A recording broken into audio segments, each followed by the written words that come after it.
ایک تو لفظ عید نہیں بولنا چاہیے، عید تو دو ہی ہے ہمارے، میلاد بول سکتے ہیں آپ، پیدائش میلاد، اور میلاد پر خوشی سب کو ہونا چاہیے، ہم بھی خوش ہیں کہ ہمارے نبی پیدا ہوئے، لیکن جو میلاد مروجہ ہے اس وقت کی کہ مسجد کے سامنے، ہم نے آنکھوں سے دیکھا ہے مسجد کے سامنے، اور جب میں گزرا ہوں نا میلاد میں سے تو شراب پیے ہوئے، یہ میں بات کر رہا ہوں 30 سال پہلے کی، جو شریک ہوتے ہیں شراب پیے ہوئے، اور نبی کا دامن نہیں چھوڑیں گے اور یہ نہیں کریں گے اور اسلام زندہ باد، اور خصوصاً وہ مسجدیں جن مسجدوں میں ان کے عقیدے سے ملتے لوگ نہیں رہتے، وہاں تو دے دھوم دھڑام دھوم دھڑام دھوم دھڑام خوب بجاتے رہتے ہیں، اور وہ اندر نماز پڑھ رہے ہیں اور یہ باہر کیا کر رہے ہیں؟ میلاد منا رہے ہیں۔ یہ کون سی میلاد ہوئی؟ اس لیے مولانا یونس صاحب فرماتے تھے کہ تو چیخ چیخ کے کہتا ہے اسلام زندہ باد، اور تیری زندگی کہہ رہی ہے اسلام مرد آباد۔ ارے سمجھے کہ نہیں؟ اگر اسلام زندہ باد بولنے سے اسلام زندہ ہوتا تو اللہ کے نبی، اللہ کے نبی کے صحابہ نماز کیوں پڑھتے؟ وہ تو سال بھر میلاد مناتے تھے۔ ایک لمبا موضوع ہے ورنہ میں بیان کرتا کہ جو 5 وقت کی نماز پابندی سے پڑھتا ہے، جو قرآن کی تلاوت کرتا ہے، جو شرم و حیا والا ہے، جس کے گھر میں پردہ ہے، جو روزانہ تعلیم کرتا ہے، جو حضور کے طریقے پر خصوصی عمومی گشت کرتا ہے، جو چھوٹے بڑے اجتماعات کرتا ہے، جو حضور کے پورے دین کو زندہ کرتا ہے، سال بھر سنتوں میں، کھانے پینے میں، لباس میں، ہر چیز میں جو اس کا خیال رکھتا ہے میرے نبی نے کیا کیا، وہ روزانہ میلاد مناتا ہے۔ کیا کرتا ہے؟ اور جس کو نماز سے کوئی تعلق نہیں، حضور کی سنت سے کوئی تعلق نہیں، اس کے گھر میں پردہ نہیں، اس کے یہاں بدعات خرافات بھری ہوئی ہے، وہ ایک دن چیخ مار کر میلادی بن جاتا ہے، محبت کرنے والا بن جاتا ہے۔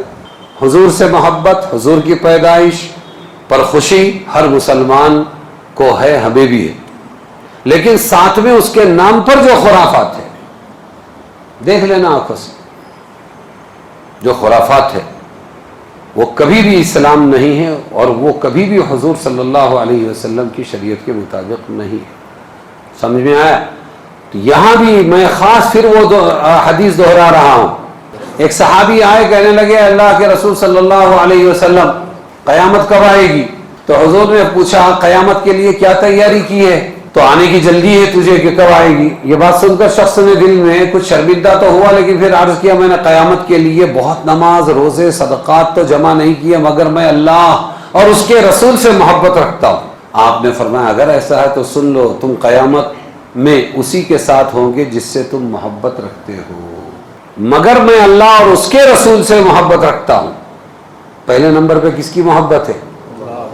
اور ٹٹول لو، حضور سے محبت کرنے والوں کو ٹٹول لو، پورے عیسائی علیہ السلام کے، عیسائیوں کے طریقے پر، پورے یہودیوں کے طریقے پر۔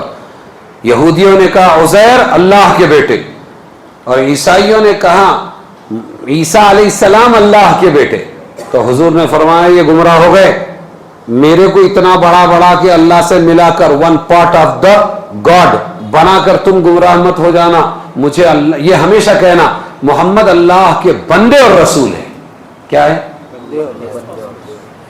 تو اللہ کی محبت ہے، پہلے نماز پڑھ رہے ہیں، روزہ رکھ رہے ہیں، پورے دین پر چل رہے ہیں، اور پھر اس کے بعد حضور کی خوشی اس طریقے پر نہیں، ببونے کے لیے، تیامی کے لیے۔ سمجھ میں آیا؟ ہاں، کہ یہ لوگ کیوں نکال رہے ہیں سونڈ والا؟ کہ وہ لوگ جب نکالتے ہیں محرم، وہ بھی غلط کی بنیاد پر، سونڈ والا غلط، وہ غلط کی بنیاد پر، میلاد غلط، وہ غلط کی بنیاد، اور یہ کس لیے؟ عیسیٰ علیہ السلام کا برتھ ڈے منا سکتے ہیں، کس کا؟ تو ہمارے نبی، وہ تو چلے گئے، ایکس ہو گئے، ہمارے نبی تو برحق ہے نا، ایکس نہیں ہے، قیامت تک کے ہے، تو ہمارے نبی زیادہ حقدار ہے کہ ہم ان کی میلاد، ان کا برتھ ڈے منائیں۔ ارے سمجھے کہ نہیں سمجھے؟ گزشتہ سال میں نے آپ کو ایک بار یہاں بیٹھ کے کہا تھا، ایک پوسٹ آئی